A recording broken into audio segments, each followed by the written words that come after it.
Saka ndakutoona kuti ezvino zvindiri pamuteyo. Chasara sara nechekuti ndimutadzire andibate nemhosva. Saka ndikukumbirawo kuti ndiri munhu wenyama ishe wangu.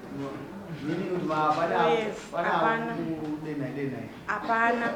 Ndinototya nekuti ane musi wakanditaura kuti ndichakuisa rukawa.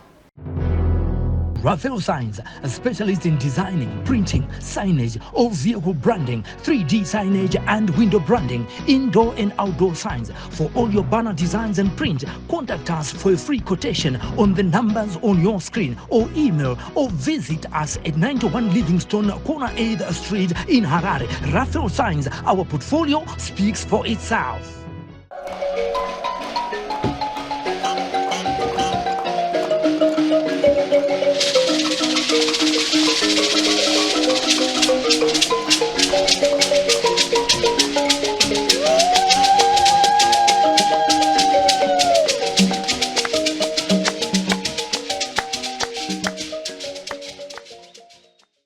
Ndakambouya muno Mudare 2022 muna December. Ndakapawo chisomo changu muno Mudare. Takatongwa musi wa8 January 2023. But zvatakatongwa hapana chakachinja. Ini murume wangu kumba ahauyi. Handitomuziva, anotoya zveapo neapo kana ndichinge ndapa chichemo changu kune vanhu vokuti vatigadzirise. Ndopaanouya kuti nyaya ingoita sekunge adzoka mumba. Saka ndadzoka nhasi ndaona kuti shoko rakataura murume wangu kuti kana ukashingirira 10 years urimo muno mumba uchaona wega kuti handichakuda, handisi kuzobva ndakataura shoko rekuti handichakuda. Saka ndazouya kuti ini weduwe inini ndasvika pakukundikana nekuti segore rakatopera iro ratabva haana kubvira auya kumba kusvika muna November. Kusvikira ndazoenda kukoti ndanopa chichemo chemaintenance. Ndabva kukoti ndopaakachizoenda kubva vanotora anasekuru. Anasekuru bhoya zvisha vakatigadzirisa vakati aiwa imba yendoda kuti isimbe kuzi nini pavakauya kunondiroora akauya ndaasekuru hanzvadzi yamwene wangu ndovakauya kunondibvisira mari arisadombo. Vakati imba yandinoda kuti iparare. Saka ndikukugadzisai nhasi mama zvamamaenda kumaintenance chokwadi tazviona kuti ndomamirira zvakaita. Asi muzukuru wedu abvuma kozi pakataurwa pakabvunzwa kunzi nyaya yahombe iri papi. Murume wangu akabvuma kuti zvishuwa panapa handiuye ndatonesere nemanzi isingauye isingapinde nemukadzi wemumba. Akanzi unoziva here kuti imhosva kuti unogara nguva kareba uraya usina kupindira mukadzi mumba. Akabvuma kuti naasingaziva asekuru. Ana asekuru vakasiya vati svondo kuno svondo kumondoro kune mukadzi wako mudiki. Asi kuno kuti uda kuti unge uchigara uchiuya kuno nekuti une mhuri nemukadzi uyu. Shuwa murume wangu akabvuma. Asi ana sekuru vaenda akaita svondo rimwe chete. Akaita svondo rimwe chete raaiuya manheru ega ega mangwana kuseni achiita sei achidzokera kubasa. Kumba ndiri kuwe. Asi kuti mudzimai wangu ari kuramba bonda achiti ndakarara newe pandatanga kuti. Uyezve futi mudzimai wangu ari kuramba bonde achiti dhepo rangu inini rakaexpire.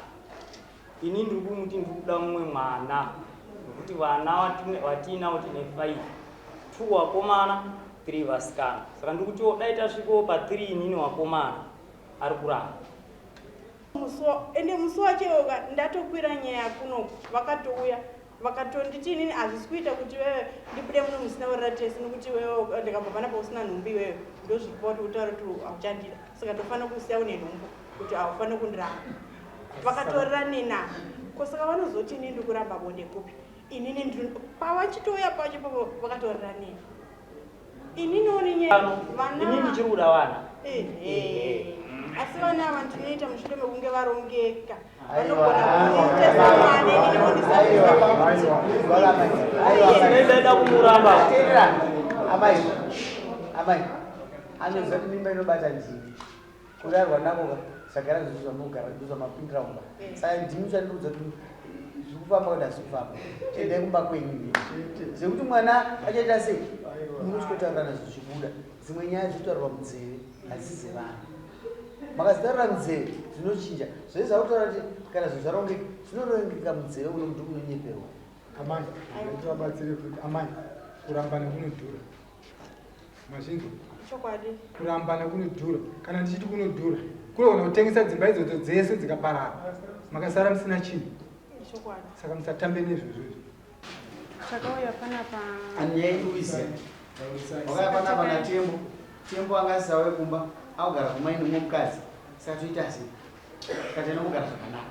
Nazvino havasi kuuya. Havasi kuuya. Vakazongoyo musi wechitatu icho chinechi. Pawakasvika zvekuratidza kuti mazuva akakuswedera kuti vazotaura kuti vari kuuya kumba asi pesa pavauye kana vakararawo kumba. Kumba vakarara.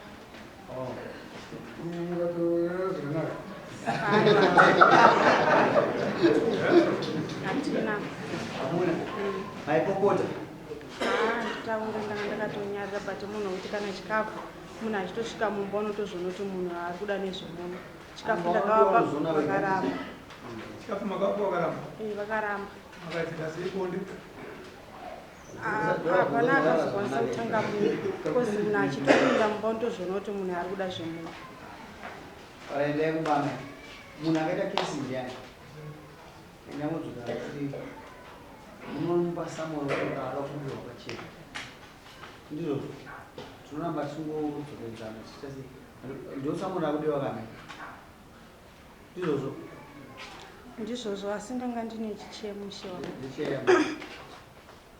murume wangu haambofa akanditaura kuti achandida ndanga ndiri kukumbira kuti mundibatsire because izvezvi zvika ndine 4 years pa4 years dzandagara ndinogona kuverenga mazuva anokwana mwedzi mumwe chete pa4 years murume wangu achingoita uriwo tikagariswa pasina nasekuru vake akakumbira regere kuti ndanga ndisingazvizoti ndiri kutadza saka ndakuya kumba kwangu panongopera svondo ahadzoke saka ndakutoona kuti ezvinozvi ndiri pamuteyo chasara ndechekuti ndimutadzire andibate nemusha saka ndikukumbirawo kuti ndiri munhu wenyama ishe wangu